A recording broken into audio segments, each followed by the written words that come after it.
Hello AP Calculus students, Mr. Ford here with another homework tutorial. This is chapter 6.4.2. We're going to start with 6.133, and we're going to go all the way to the end through 6, I think it's, hang on, I look it up really quick here. It's 6.142. That sounds like a lot, but we're going to skip a bunch of problems along the way here. We're only going to do about 6 of these, I think, but you'll see which ones those are along the way. Actually, right now at the top of the video, we are not going to do 136. We're also not going to do 139. We're also not going to do 140. And there's a good chance that we will also skip 138. But we'll see how far it takes to get there. So 133 is the first question that we're going to talk about. The value V of a bonus Ragnu baseball card in mint condition appreciates at 12% per year, and it sold at auction in 2001 for $461,000. If T is the time in years since 2001, we're going to find, let's see, then V, oh, sorry, no, they gave us the function. V is the original selling price times the growth multiplier of 1.12, which is the appreciating at 12% per year. As far as its value in 2010 goes, we're going to let the calculator handle this, but we're really looking for V of 10 because, let's see, years since 2001. I guess this would be a V of 9, wouldn't it be? Because 2010 is 9 years after 2001. So we're going to go on the calculator and do 461,000 times 1.12 to the 9th power. And that is going to be a bonkers decimal, which we're going to approximate and move on with our lives into the next question. So pulling up my calculator cam for a moment. We need 461,000 times 1.12 to the 9th power, and that's about 127,000 something, which is, let's see, is that what the book says? Yes, it is. So we have $1,278,389.30. That's the cost. As far as the average value of the card over the period from 2001 to 2010, this is a very calculus thing to be answering. All we have to do here, if we want to calculate it all the way out, really with a formula, is we need V of 9 minus V of 0 over 9. Because we're basically taking the cost in the year 9 minusing the cost in year 0 and dividing by the total number of years. So on what we're going to do on the calculator is we're going to take the answer from the previous problem and subtract the original $461,000 it was worth and divide that by 9, and that will tell us the average value of the card over time. I think,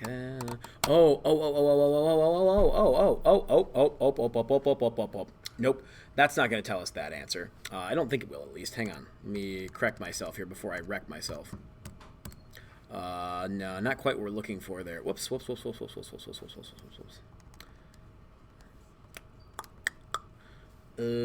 Yeah, not quite what we're looking for. We're looking for the average value of the card. So that's a different calculation. Ignore me what I just said.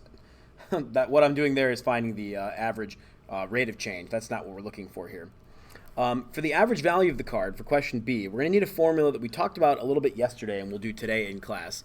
And that is the integral from 0 to 9 of the value of the card, dt. But we're going to divide this. Actually, usually we write this like this. We multiply it by 1 over b minus a, which in this case, b minus a is 9 minus 0, which is 9. So the integral will tell us what the total value of the card over those 9 years was. And then we're going to divide that by 9 to figure out what the average value was on that range from 0 to 9. We're going to let the calculator handle all of this, by the way, too. We are not going to do a single bit of this by hand. So let's open up our integral calculation, which is option 4 in F2. We're going to go ahead and plug 0 through 9 into this thing. And we are going to need to type in the original formula by hand. 1.12 to the x power dx. Whoops. Just like that.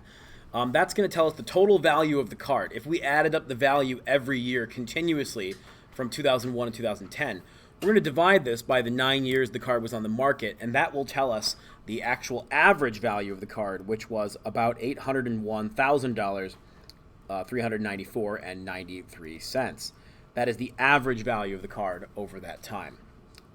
For question C, when was the card worth that value that we found in part B? Honestly, we're going to use the calculator for this too. Calculus rules say that somewhere on the range from 0 to 9, the card must be worth that much. So let's go into our calculator, and we're going to very carefully program in 461,000 times 1.12 to the x power. for our function. We're also going to graph the line 394.93. So we'll have the calculator graph both of these things. In order to even see this, we really got to consider the window. We're going to go from 0 to 9 for x with a scale of 1. But for y, we know that the card was worth like over $1 million in 2010. So we really got to consider the y-axis. We're going to go from 0 to, I think, 1.5 million would be quite enough. We'll just use a scale of 100,000 for this too. That'll do the trick. So when we graph this, we'll see our original value of the card. There it is in thousands of dollars, hundreds of thousands of dollars actually. And then here comes the average value. And again, the calculus idea here is that this area right there, if you took that and flipped it over, it would actually fit right here inside of that area, meaning that the average total value of the card is actually just this big rectangle right there. But we are interested in where it happens. So let's find the intersection. Enter, enter, enter, and it will tell us about 4.879 years into this lifespan of this card. So C, the answer here is at about 4.879.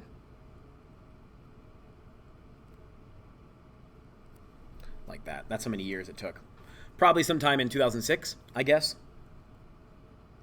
Since year 0 is 2001, so year 4 would be 2005. I think I got that right. Yeah, I don't know. Okay, it doesn't matter. Let's move on. 134.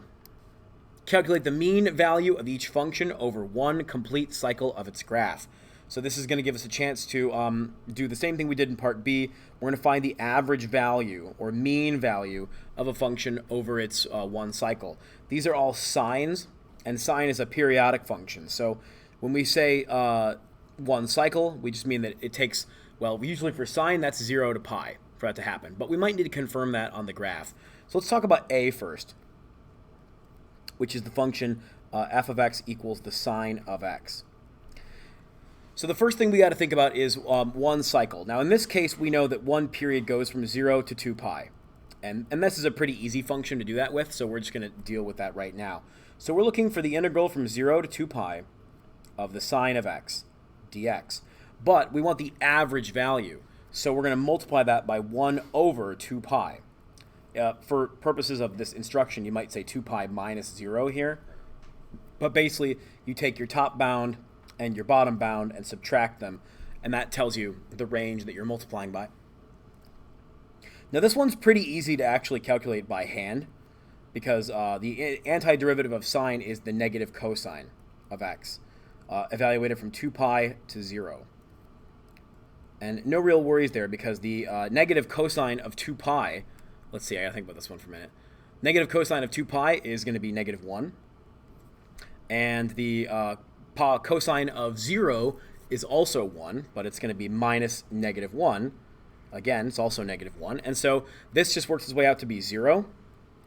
And so the answer here is 0, which makes complete sense. If we go to a graph for a moment here and think about what we just did, we're looking for the average value of the sine of x. I'm just going to go ahead and push the zoom button and look at the z trig, option 7. Oh, I should have graphed from 0 to 2 pi. Well, we can at least make do with this right here. Maybe I can zoom in really cleverly and get 0 to 2 pi to be on this thing.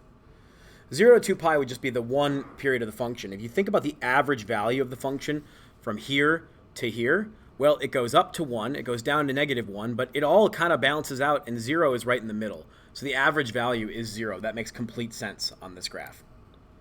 For question B, we have very much the same idea. This time it's g of x, and this time it's the, I think, absolute value of the sine? Yes. Absolute value of sine of x. So let's take a look at the graph really quick for this one, because I'm not sure this one's going to be as simple as the one before it. First of all, to get the absolute value of sine of x, we're going to need to go into alpha f2, and you can find it right there. We want the sine of x here. What this is going to do is it's going to flip the graph. Anything that's negative is going to flip up above to the positive. So you kind of see this bouncing ball pattern happen right there.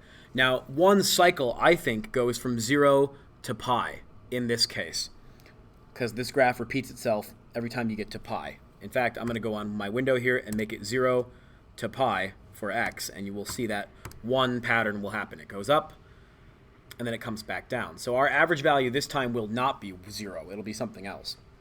So what we're looking for our average value calculation is 1 over pi minus 0 times the integral from 0 to pi of the absolute value of sine of x dx. Now, we don't have a way of doing this antiderivative by hand, so we are going to let the calculator handle this calculation. So we're looking for, in a fraction, we need 1 over pi times alpha f2, grab your fn int, the integral from 0 to pi of the absolute value of sine of x. Are we having fun with our calculator yet? I think we are. This one might take a little bit of time to calculate because the calculator has to think about it. Oh, maybe not. 0.636 or so is about what we're looking for the answer. And I think it's important before we leave this problem to go onto the graph and actually graph that line so you can see what's going on here.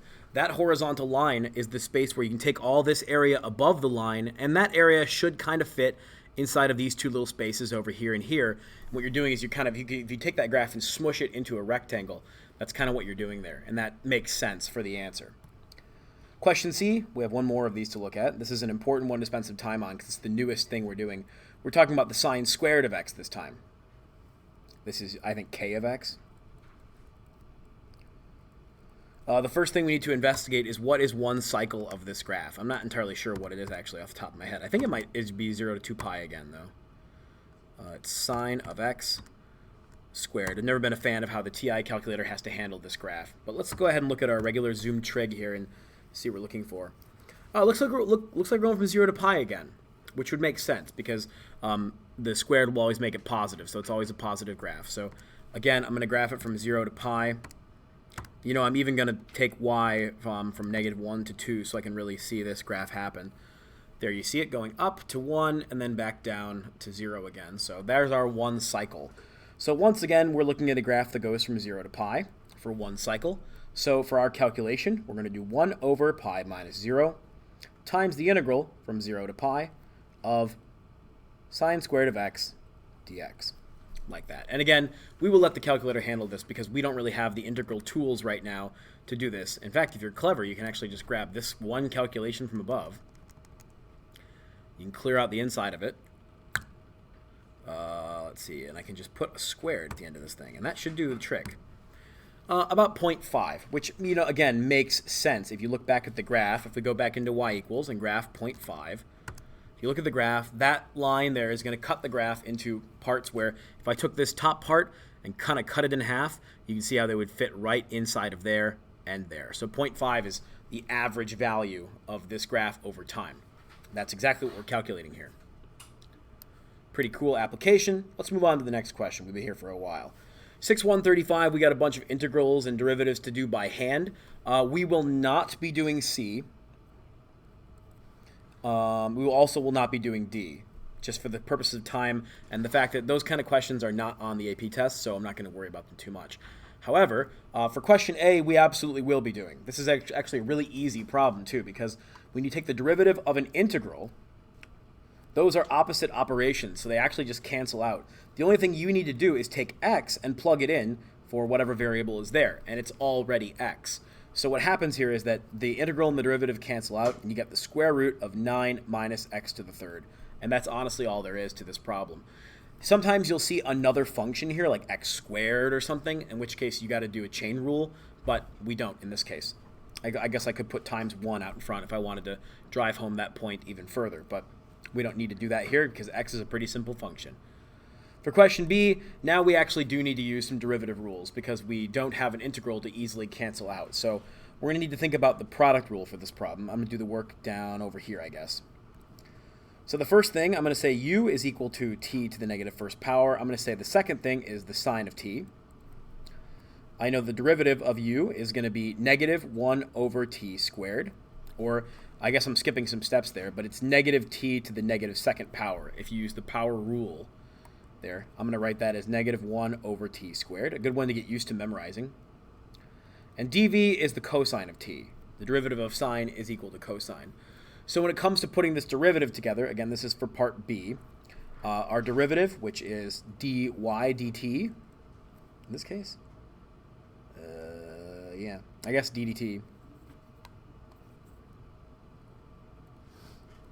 We're going to do the original first times the derivative of second. So I'm going to write that as the cosine of t over t, because t to the negative first power is another way to write 1 over t. plus, let's do negative sine of t over t squared. And I kind of like that answer. I'm going to leave it alone. I'm sure you could simplify it somehow, but I'm not going to touch it. Just a couple words about question C. Question C is really easy to do. I mean, what happens is that if you take the derivative of this inside expression, the 5 becomes a 0, so you can ignore that. And yeah, oh, hang on. Oh no, my pen. Oh no, my tablet. No. Okay, good. I had to think for a minute. I had to get my colors back. Maroon. Okay, good. That's going to become 0 when you take the derivative, and this whole expression does have a derivative, but it won't matter because the next thing you're going to do is find the antiderivative of it. So the 5 goes away and becomes 0, and that whole fraction expression does have a derivative, but then you take the antiderivative, so it becomes x plus the tangent of x over x minus the secant of x plus c. I don't like that example, though, and we're not going to do it, so I'm not going to worry about it. We're not going to do 136. Let's move on to 137, which is a nice little a visual example of what we've been talking about lately. Question 137a asks, between which two pair of consecutive points is the average rate of change the greatest? Now, in this case, the average rate of change is talking about the slope. So this question is pretty easy to answer if you understand that part of it. It's asking you, between which 2 points is the slope the greatest? Now, A to B has a pretty steep line. I think B to C, definitely not as steep. C to D is also pretty steep, but I don't think it's as steep as B to E. And then D to E has a negative slope for the first time. So I think the correct answer here is A and B. A and B seem to have the steepest slope. Now question B comes along and asks the same question, but a little differently. Now we're talking about the instantaneous rate of change. Now that's still the slope, but this time it's the slope of a tangent line.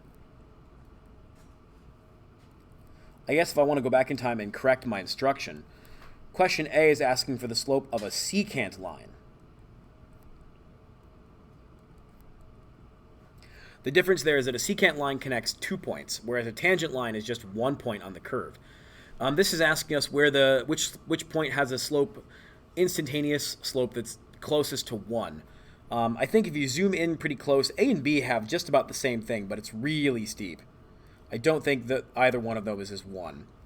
C is probably going to be the answer. I think that's probably the closest thing to a 45-degree angle you're going to find on this thing.